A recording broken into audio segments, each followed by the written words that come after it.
বাসর ঘরে নবু সেজে বসে আছি। আমার স্বামী ঘুমটা সরাতে আমাকে রেখে অবাক হয়ে গেল। তার চেয়ে বেশি অবাক আমি হয়েছি। আমি কাকে দেখছি? রাগে ঘৃণায় চোখ দুটো বিস্ফারিত হয়ে গেল। বিনা মেঘে যেন বজ্রপাত হলো। চোখ দুটো দিয়ে অশ্রু গড়িয়ে পড়ছে। আমাকে ওই অবস্থায় দেখে আমার স্বামী যা করল তাতে আমি আরও অবাক হয়ে গেলাম। আমার নাম প্রিয়া সাহা। ফ্যামিলিতে মা, বাবা, বড় ভাই এবং ছোট বোন। বাবা এখন অবসরপ্রাপ্ত, কিছুই করেন না। পারিবারিক ব্যবসা বড় ভাইয়া দেখাশোনা করে। ছোট বোন এবার ক্লাস 4-এ। আমি এবছর এসএসসি পরীক্ষা দিয়েছি। পড়াশোনায় খুব ভালো, দেখতেও খুব সুন্দরী। আমার সৌন্দর্যের জন্য স্কুলের অনেক মেয়ে হিংসে করত। আমার বান্ধবী শ্রাবণীর বড় বোনের বিয়ে। আমার বেস্ট ফ্রেন্ড সে, তাই 1 সপ্তাহ আগে আমাকে নিয়ে যাবে বলে পণ ধরেছে। অনেক কষ্টে বাবা মাকে এবং বড় ভাইকে রাজি করিয়ে আমাকে নিয়ে আসে। এখানে আসার পর সবাই আমাকে নিয়ে ব্যস্ত। আমার বান্ধবী শ্রাবণীর মা অর্পিতা খালা আমাকে নিজের মেয়ের মতো আদর করেন। কখন এটা দিচ্ছেন খেতে, কখন ওটা দিচ্ছেন খেতে। দেখতে দেখতে বিয়ের দিন চলে এলো। বিয়ের সব আয়োজন সৌরভ কনভেনশন সেন্টারে হচ্ছে। বাড়িতে এত ঝামেলা কে করবে? আমরা সবাই পীতাম্বরী অনুষ্ঠানের দিন থেকে কনভেনশন সেন্টারে চলে যাই। পীতাম্বরী শেষ হওয়ার পর আজ বিয়ে। চারিদিকে হইচই হুল্লোড় চলছে। বরপক্ষ আস্তে আস্তে সন্ধ্যা হয়ে গেল। রাস্তা খারাপ, তাই দেরি হয়েছে। একে একে মেহমান খাবার খেয়ে বেরিয়ে যাচ্ছে। হইচই হুল্লোড়ের ঝামেলা আমার একটু কম পছন্দ, তাই নিরিবিলি জায়গা খুঁজছিলাম একটু শান্তিতে বসার জন্য। শ্রাবণী আমাকে বলল, বেশি দূরে কোথাও যাস না, অচেনা জায়গা, কোনো সমস্যা না হয় সাবধানে থাকিস। আমি ওকে বললাম, আরে কিছু হবে না, আমি দূরে কোথাও যাচ্ছি না, ছাদে যাচ্ছি, তুই এদিক সামলা, কিছুক্ষণ পর আমি আসছি। এই বলে আমি ছাদে গিয়ে নিঃশ্বাস ফেলে বাঁচলাম। উফ, এখানে অন্তত হইচই হুল্লোড়ের ঝামেলা কিছুই নেই, একটু শান্তিতে বসা যাবে। কিন্তু আমার শান্তি যে কিছুক্ষণের মধ্যেই অশান্তি ডেকে আনবে তা বুঝতেই পারিনি। ছাদে আসার আগে কেউ আমাকে ফলো করেছিল, সেদিকে আমার খেয়াল ছিল না। হঠাৎ ছাদে কে যেন প্রবেশ করল। অন্ধকার রাত, কিছুই বোঝা যাচ্ছে না। যে প্রবেশ করেছে সে ছাদের দরজা লাগিয়ে দিল। এবার ধীরে ধীরে আমার দিকে এগিয়ে আসছে। আমি একটু ঘাবড়ে গেলাম। মনে মনে ভাবছি এখানে থাকা ঠিক হবে না। এই ভেবে উঠতে যাব, ঠিক তখনই অন্ধকারে আসা আগন্তুক আমার উপরে ঝাঁপিয়ে পড়ল। শক্ত সমর্থ দেহধারী এক যুবক। শুরু হলো আমার আর ওর মাঝে ধস্তাধস্তি। এতে করে আমার হাতে থাকা কাঁচের চুড়ি ভেঙে তছনছ হয়ে গেল। ভাঙা চুড়ির সাথে লেগে লোকটার কপাল কেটে গেল। মুখ দিয়ে সামান্য শব্দ বেরিয়ে এলো। আমি লোকটার বুকে গলায় নখ দিয়ে আঁচড় দিতে থাকি। এমনিতে আমার নখ বড় বড় ছিল। লোকটা দেখল আমাকে এভাবে কাবু করতে পারছে না, তাই আমাকে মেরে দুর্বল করে দিল। লোকটার 2-3টে থাপ্পড় খেয়ে আমি ধরাশায়ী হয়ে যাই। সঙ্গে সঙ্গে মাটিতে লুটিয়ে পড়ি। তারপর আমাকে বলল, শালি, এত তেজ তোর? এতটুকু মেয়ে হয়ে এত জোর ধরিস? কোথায় গেল তোর জোর এখন? এবার তোকে দেখছি। এখন আমি তোকে মনের মতো করে ভোগ করব। কেউ আসবে না এখানে, সবাই বিয়েতে ব্যস্ত। তুই আর আমি এখানে মজা করব। ওর মার খেয়ে শক্তিহীন হলেও কথা বলার ক্ষমতা ছিল আমার। আমি বললাম, দয়া করুন প্লিজ, আমার এত বড় সর্বনাশ করবেন না। আমার উপরে একটু দয়া করুন, আমি আপনার কি ক্ষতি করেছি? আমার করুণ মুখটা দেখে ও খিলখিল করে হাসল। পকেট থেকে মোবাইলটা বের করে ফ্ল্যাশলাইট জ্বালিয়ে আমার মুখের উপরে ধরল। তখন আমার গালের কোষ থেকে রক্ত গড়িয়ে পড়েছে। ওর থাপ্পড়ে আমার ঠোঁট ফেটে গেছে। কাচের চুড়ি ভাঙার কারণে হাতের অনেক জায়গায় কেটে গেছে, সেখান থেকেও রক্ত পড়ছে। লাইটের আলোতে লোকটাকে আমি দেখলাম। যাকে এতক্ষণ লোক ভেবেছি, আসলে সে 18 বছরের যুবক। ওর চোখগুলো দেখে মনে হচ্ছে নেশা করেছে। কাচের চুড়ির সাথে লেগে কপাল অনেকটা কেটে গেছে, সেখান থেকেও এখনও টপটপ করে রক্ত পড়ছে। সেদিকে ওর কোনো হুঁশ নেই। গলায় বুকে আঁচড়গুলো রক্তাক্ত হয়ে আছে। আমি তখনও ওর সামনে হাত জোর করে আছি, কিন্তু না, আমাকে দেখে ওর একটুও দয়া হলো না। ঝাঁপিয়ে পড়ল আমার উপরে কুকুরের মতো। ব্যথা যন্ত্রণায় নিঃশ্বাস বন্ধ হয়ে আসছে। বাঁচাও বাঁচাও বলে চিৎকার করেও কোনো লাভ হলো না। বিয়ে বাড়ি, চারিদিকে হইচই। চিৎকার চেঁচামেচিতে আমার সাহায্যের বাণী কারো কানে পৌঁছল না। এদিকে ছেলেটা আমার সাথে যা ইচ্ছে তাই করছে। আমি আর পারছি না। কখন যে অজ্ঞান হয়ে গেলাম নিজেও জানি না। ছেলেটা আমার সর্বনাশ করে কখন চলে গেল তাও জানি না। জ্ঞান ফিরল পরের দিন সকালে। চোখ খুলে দেখি আমি বিছানায় শুয়ে আছি। আজ আমার দুহাতে স্যালাইন লাগানো, হাতে গলায় কপালে ব্যান্ডেজ করা। হঠাৎ করে গতরাতের কথা মনে পড়ে গেল। চিৎকার করে কেঁদে উঠলাম, হাত থেকে স্যালাইনগুলো ছিঁড়ে ফেলে দিলাম। পাগলের মতো করছি। ডাক্তার তখনও যায়নি। আমার এই অবস্থা দেখে সঙ্গে সঙ্গে ঘুমের ইঞ্জেকশন লাগিয়ে দিল। তাতে করে কয়েক মিনিটের মধ্যে আমি ঘুমিয়ে পড়ি। তারপর আমার হাতে আবার স্যালাইন লাগানো হলো। সবাই দুশ্চিন্তায় ভুগছে। বাড়িতে খবর দেওয়া হয়েছে, মা বাবা, বড় ভাই, ছোট বোন আসছে। তাদেরকে কি জবাব দেওয়া হবে এই ভেবে সবাই ভয়ে কাঁপছে। ডাক্তার আনিস বললেন, একে কয়েকদিন এভাবে ঘুম পাড়িয়ে রাখতে হবে, তা না হলে যে কোনো সময় বড় ধরনের অঘটন ঘটে যাবে। হয়তো রোগী নিজে নিজে আত্মহত্যা করবে, তা না হলে পাগল হয়ে যাওয়ার সম্ভাবনা আছে। ওর সাথে সবাই ভালো ব্যবহার করবেন, সব সময় ওর পাশে পাশে থাকবেন। কেউ বুঝতে পারল না কে আমার সাথে এমন করল, তবে আমি ওই মুখ কোনো দিনও ভুলতে পারবো না। আমি সুস্থ হতে প্রায় মাসখানেক লেগে গেল। শরীরের দিক থেকে সুস্থ হলেও মানসিকভাবে খুব ভেঙে পড়েছি। ভেবেছিলাম এসএসসির পর কলেজে ভর্তি হব, কিন্তু সেটা আর হলো না। সারাদিন ঘরের ভিতরে থেকে অতীত ভুলতে পারছি না। আমার মা মিতালি দেবী বাবাকে বললেন, প্রিয়াকে এভাবে দেখতে পারছি না আমি। আমার মেয়েটা কেমন হয়ে গেছে।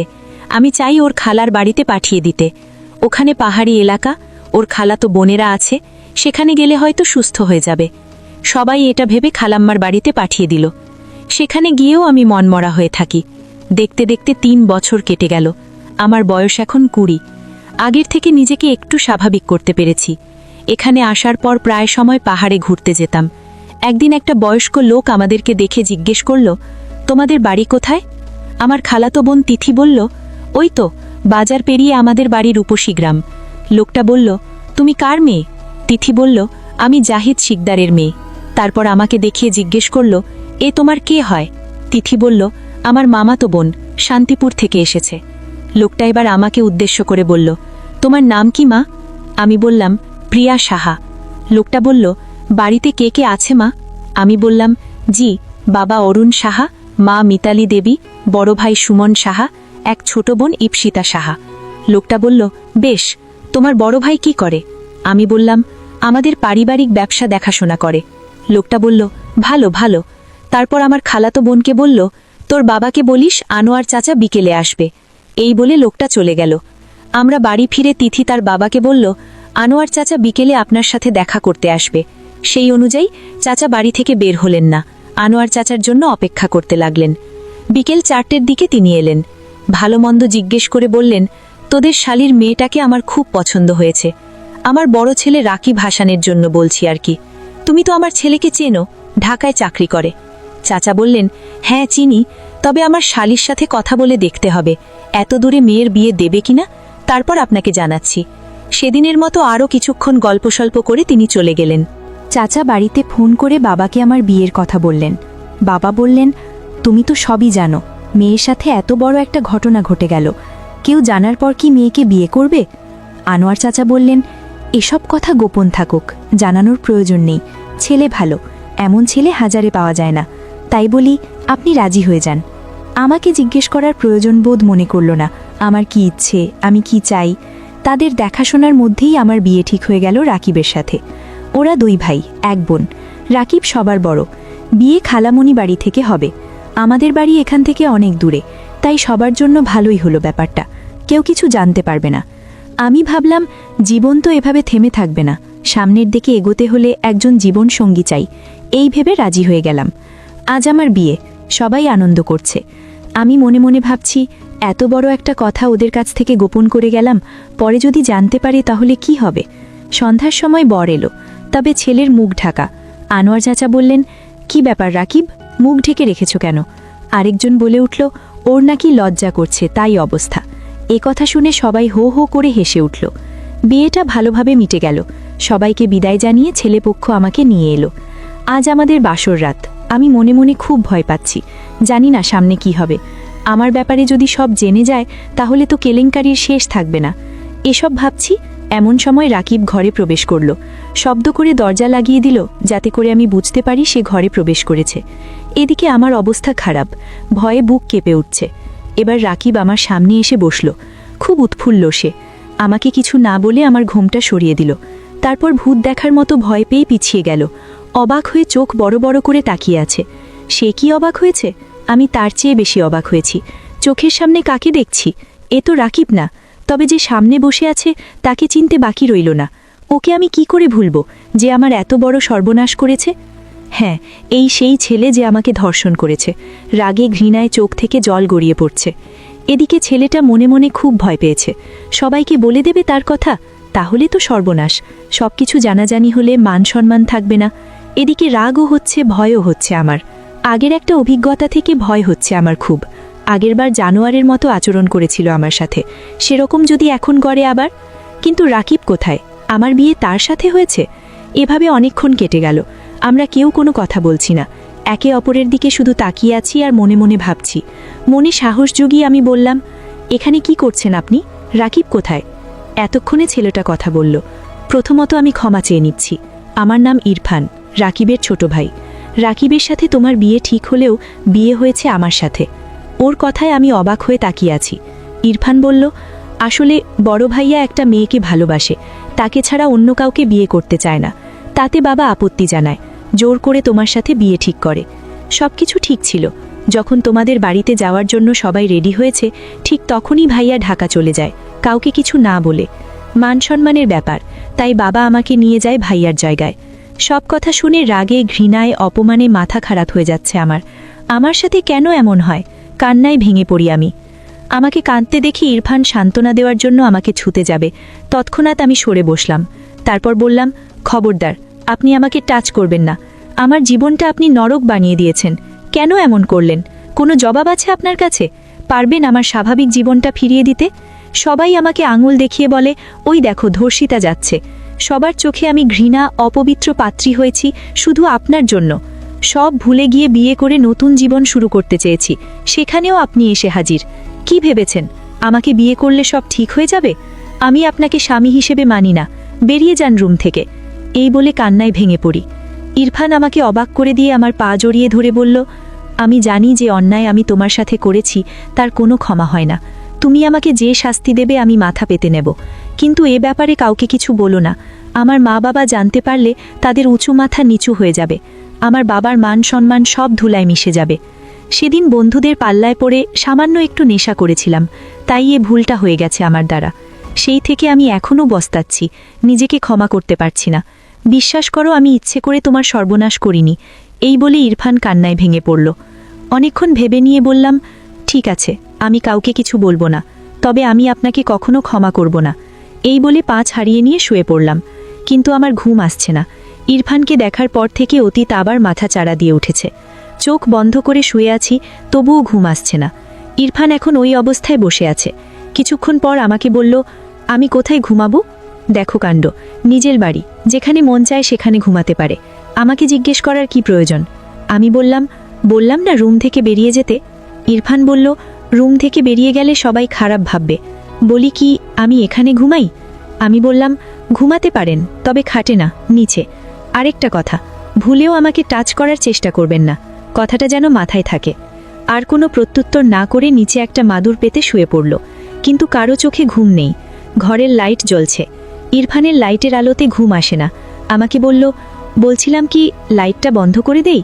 আমি বললাম, না, লাইট বন্ধ করে দিলে যদি রাতে আপনি আমাকে আবার কিছু করেন। আমার কথা শুনে ইরফান না হেসে পারল না, হাসি মুখে বলল, তোমাকে কিছু করব না, কথা দিচ্ছি। লাইটের আলোতে আমার ঘুম আসে না, তাই বলছিলাম লাইটটা বন্ধ করতে। তারপর আমি অনুমতি দিলাম। লাইট বন্ধ করে দুজনেই ঘুমিয়ে পড়লাম। পরের দিন ঘুম থেকে উঠে ফ্রেশ হয়ে বসে আছি। ইরফান ভোরে ওঠে। সে আমার আগে উঠে বাইরে গেছে, কারণ সে সকালে যোগব্যায়াম করে। দেখতে সুদর্শন, হ্যান্ডসাম, রং ফর্সা। সকাল 8টার দিকে রুমে প্রবেশ করে দেখে আমি বসে আছি। আমাকে গুড মর্নিং বলল, কিন্তু আমি কিছু বললাম না। তারপর সে ফ্রেশ হয়ে রেডি হয়ে আমাকে বলল, নাস্তা খেতে নিচে চলো। আমি বললাম, আমার ইচ্ছে করছে না। ইরফান বলল, আমার উপর রাগ করে তুমি আমাকে কষ্ট দিচ্ছ? আমি বললাম, আমি না খেলে আপনার কিসের কষ্ট?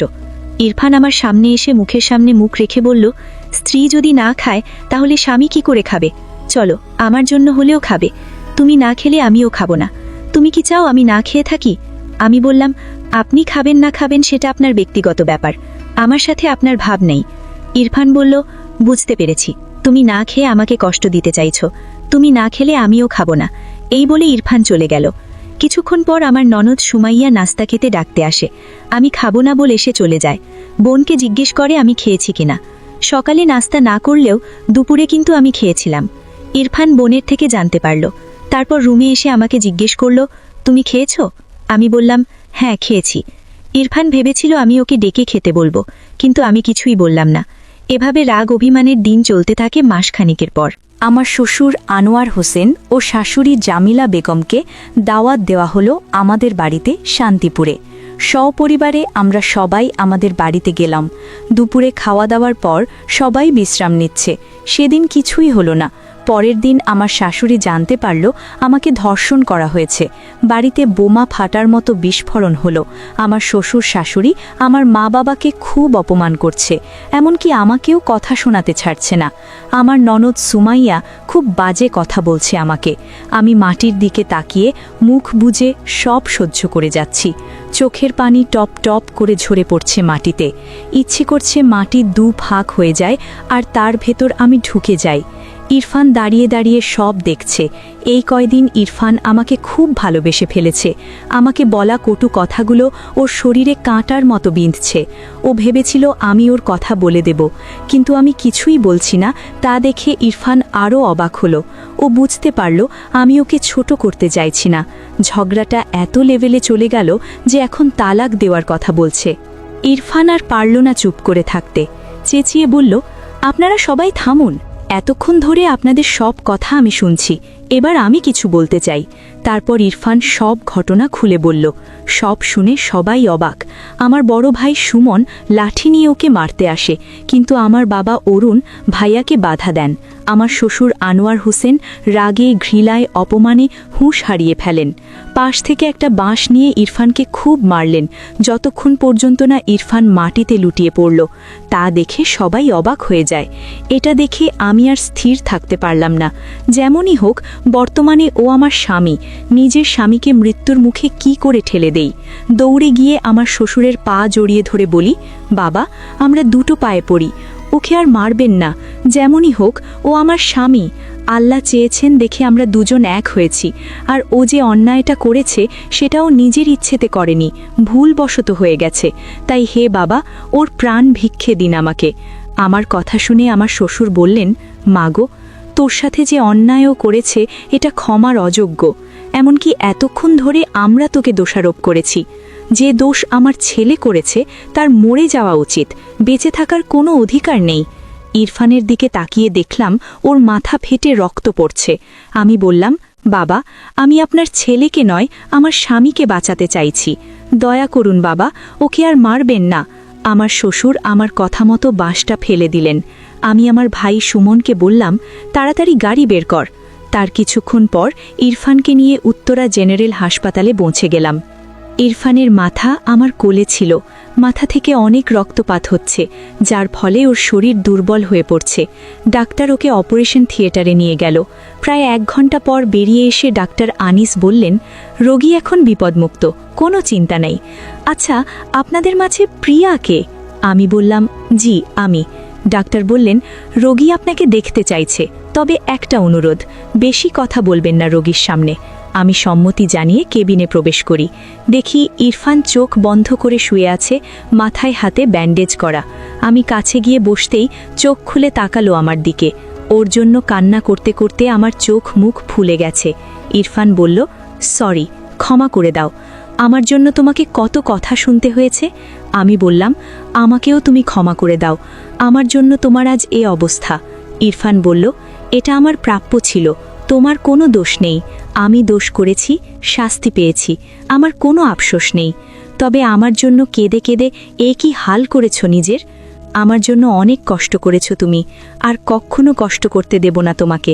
আমার ভালোবাসা দিয়ে তোমাকে আগলে রাখব। ভালোবাসার কথা শুনে আমার মনে পড়ে গেল আগের অতীত। মনে মনে ভয় পেয়ে বললাম, ভালোবাসা মানে আগের মতো ওগুলো? ইরফান আমার কথা শুনে হাসার চেষ্টা করছিল, কিন্তু বেশি হাসতে পারল না। আমাকে বলল, পাগলি একটা, ভালোবাসা অনেক রকম হয়, যেমন তোমাকে আমি কেয়ার করব, তোমার কখন কি লাগে না লাগে সব দেখব, আর আগে যা করেছি সেগুলো থাকবে না। আমি চোখ বড় বড় করে তাকিয়ে বললাম, না, আমার ওরকম ভালোবাসা চাই না। ওই ভালোবাসায় অনেক কষ্ট যন্ত্রণা। প্রথমবার হয়তো বেঁচে গেছি, এবার হয়তো